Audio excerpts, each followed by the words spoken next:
యోహాను సువార్త 20వ అధ్యాయము.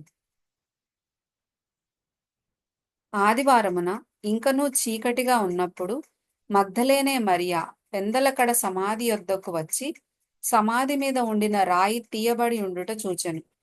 గనుక ఆమె పరిగెత్తుకొని సీమోను పేతురునొద్దకును యేసు ప్రేమించిన ఆ మరియొక శిష్యుని యొద్దకును వచ్చి ప్రభువును సమాధిలో నుండి ఎత్తుకొని పోయిరి, ఆయనను ఎక్కడ ఉంచిరో ఎరుగమని చెప్పెను.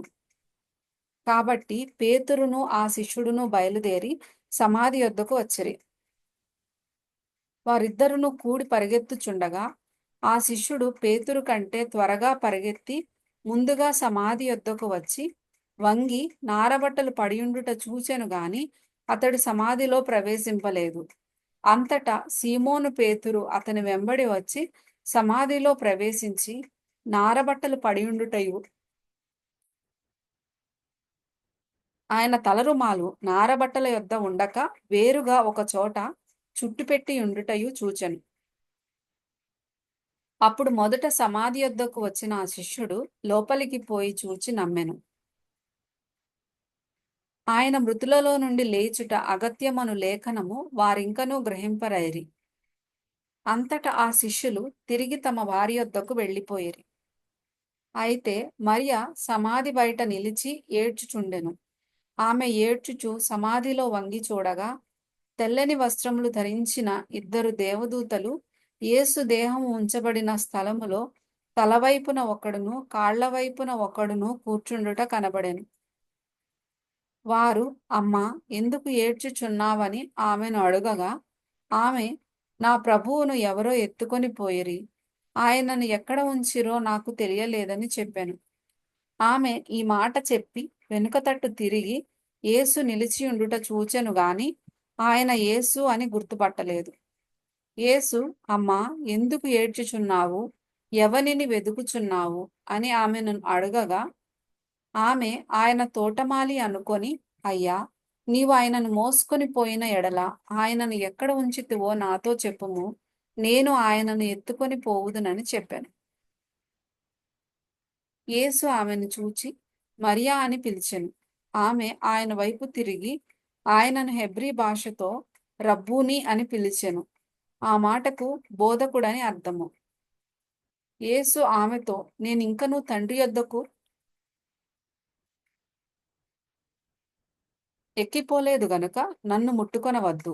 అయితే నా సహోదరుల యొద్దకు వెళ్ళి నా తండ్రియు మీ తండ్రియు, నా దేవుడును మీ దేవుడును నైన వాని యొద్దకు ఎక్కిపోవుచున్నానని వారితో చెప్పుమనెను. మగ్దలేనే మరియ వచ్చి, నేను ప్రభువును చూచితిని, ఆయన నాతో ఈ మాటలు చెప్పానని శిష్యులకు తెలియజేసెను. ఆదివారము సాయంకాలమున శిష్యులు యూదులకు భయపడి తాము కూడియున్న ఇంటి తలుపులు మూసుకొని ఉండగా యేసు వచ్చి మధ్యను నిలిచి, మీకు సమాధానము కలుగును గాక అని వారితో చెప్పెను. ఆయన అలాగు చెప్పి వారికి తన చేతులను ప్రక్కను చూపగా శిష్యులు ప్రభువును చూచి సంతోషించిరి. అప్పుడు యేసు మరల, మీకు సమాధానము కలుగును గాక, తండ్రి నన్ను పంపిన ప్రకారము నేనును మిమ్మును పంపుచున్నానని వారితో చెప్పాను.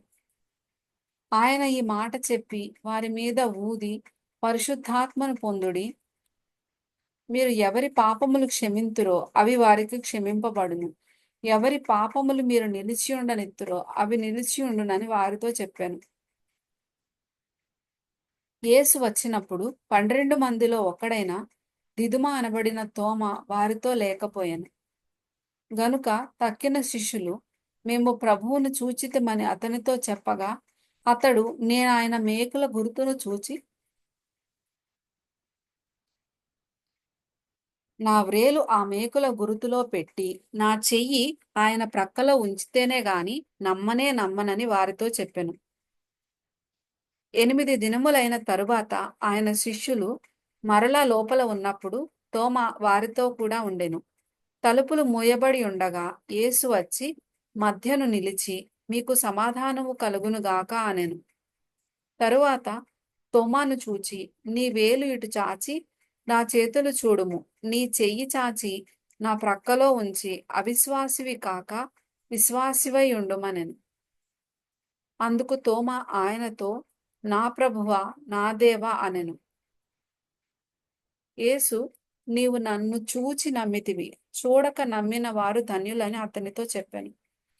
మరియు అనేకమైన ఇతర సూచక క్రియలను యేసు తన శిష్యుల ఎదుట చేసెను. అవి ఈ గ్రంథమందు వ్రాయబడి ఉండలేదు గాని, యేసు దేవుని కుమారుడైన క్రీస్తు అని మీరు నమ్మునట్లును, నమ్మి ఆయన నామమందు జీవము పొందునట్లును ఇవి వ్రాయబడెను.